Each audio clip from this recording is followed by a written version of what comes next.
back to the channel. Today we're going to unravel some incredibly complex events in Genoa. Rumors are circulating around the Newman family, but what's the truth? In this video, I'll summarize the plot points that will be revealed in the next episode. Stay tuned to see what happens. Welcome back to our channel, fellow Y&R addicts. Today is a beautiful day to dive deep into the absolute heartbreaking chaos of Genoa City. Grab your coffee or your wine because we have got to unpack the latest medical dramas, and I have so many thoughts I can barely type fast enough. Let's get right into it. I cannot believe they are doing this to Nikki Newman. I mean, I am sitting here typing furiously late at night after watching the latest developments, and my heart is just in my throat over this entire storyline. They actually did it. The surgeon flew in from New York. They took Nikki into the operating room with that terrifyingly low 10% survival rate, and they successfully removed the tumor that was pressing on her optic nerve. But are we really supposed to just breathe a sigh of relief and pretend everything is going to be fine? No way. Because this is The Young and the Restless, and they never, ever let us off the hook that easily. I am an absolute wreck just thinking about Thursday's episode when those bandages are finally supposed to come off her eyes. So let's talk about those bandages and what is actually going to happen. Do we honestly think Nikki is just going to blink a few times against the harsh hospital lights, look up at Victor, and say, "Oh, darling, I can see you perfectly"? Absolutely not. That is not how Josh Griffith writes this show. I mean, they are going to drag this out for maximum emotional damage, and we all know it. I am fully expecting that when those gauze pads are unwrapped, Nikki is still going to be completely in the dark, or at best, she is going to be seeing blurry, terrifying shadows that make no sense to her.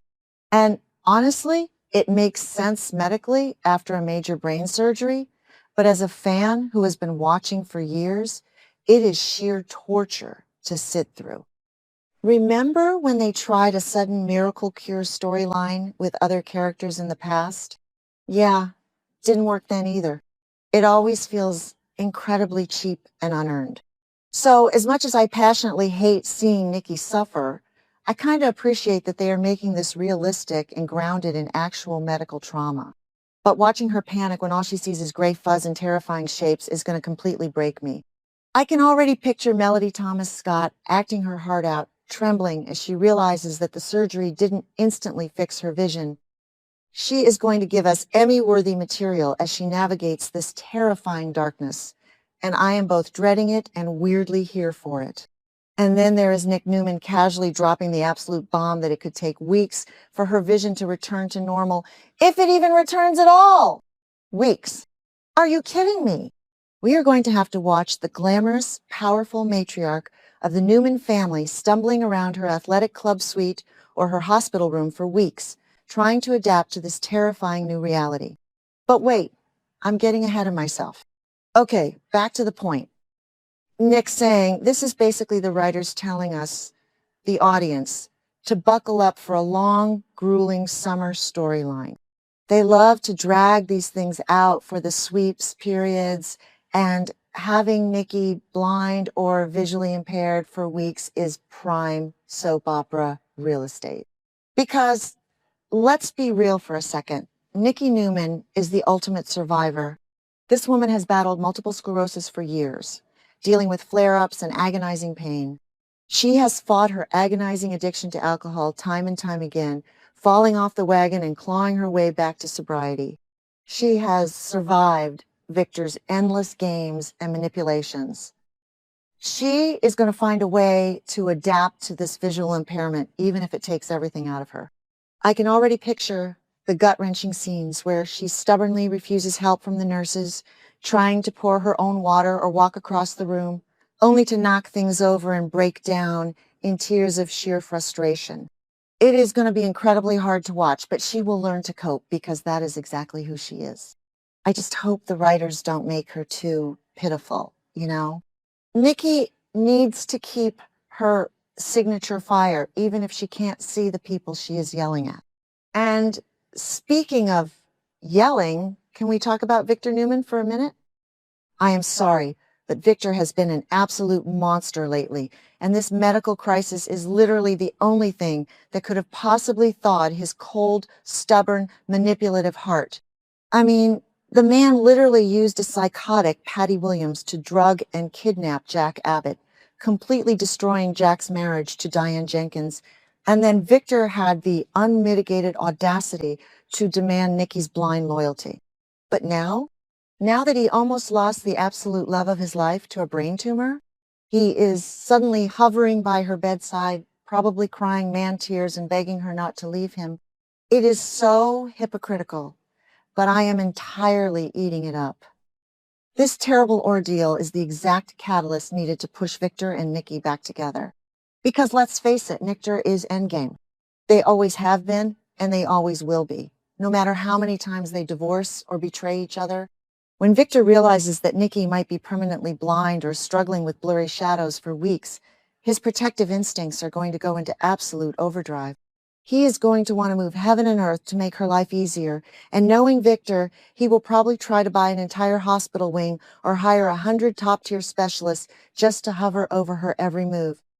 Nikki is going to absolutely hate the smothering, but deep down it's going to heal the massive rift that has formed between them. I just know this is the beginning of their emotional reunion, and even though I am deeply frustrated with Victor's recent toxic actions, I can't deny the electric chemistry when he is desperately trying to save his wife. But wait, I need to pivot completely because my brain is spinning with this other storyline that is slowly brewing in the background, and it is driving me crazy. Am I the only one who is absolutely obsessed with the dynamic between Dr. Stephanie Simmons and Nate Hastings right now? I mean, Vivica A. Fox is lighting up the screen every single time she is on it, and her scenes with Sean Dominic are pure, unadulterated gold. Stephanie is totally reading Nate like an open book, and I am screaming at my television for him to just listen to her already. Let's rewind for a second and look at the history here. We all remember the absolute tragedy of how Nate's surgical career ended. Devin Hamilton, in a fit of uncontrollable rage over Elena, brutally shattered Nate's hand during a physical altercation. It was devastating to watch. Nate was this brilliant, top-tier surgeon at Genoa City Memorial, saving lives left and right.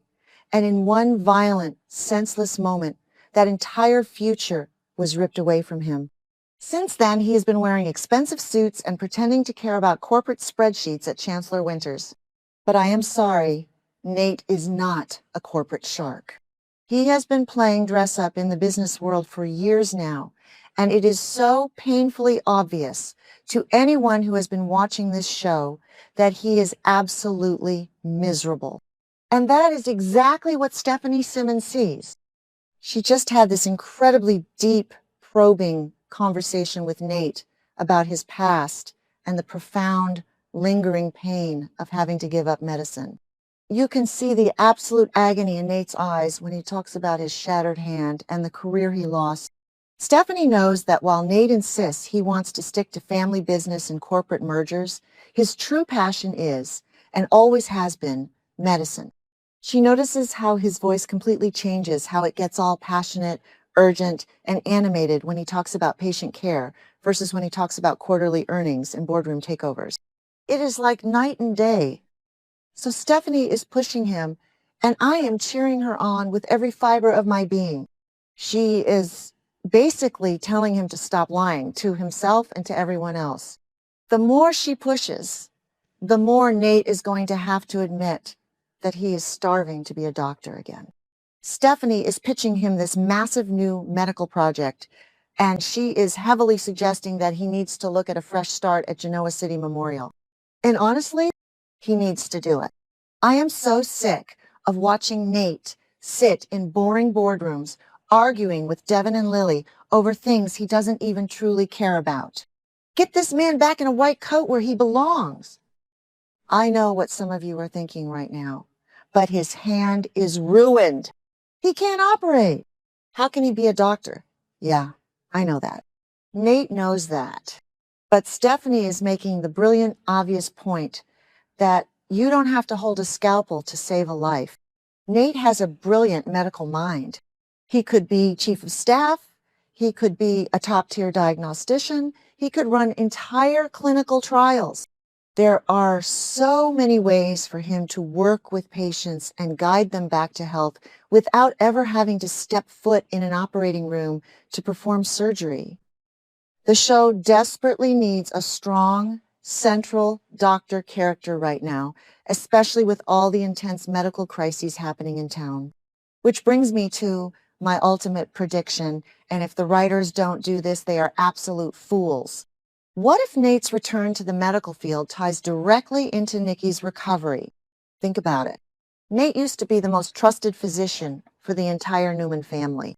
Victoria trusts him implicitly even after their romantic fallout. Victor respects him more than almost anyone else. If Nikki is struggling with her vision, dealing with the terrifying aftermath of this tumor removal, and trying to navigate her blurry new world, who better to oversee her long-term care and rehabilitation than Nate Hastings? It would be the absolute perfect way to weave these two massive storylines together. Nate gets his medical groove back by helping the matriarch of Genoa City navigate her blindness, and Nikki gets a doctor who actually cares about her as a human being. Actually, wait, maybe Nate shouldn't get tangled up with Victor again because Victor is so incredibly toxic right now. If Victor starts demanding miracles that Nate can't provide, it could ruin Nate's confidence all over again. But whatever, it would still be fantastic high-stakes television.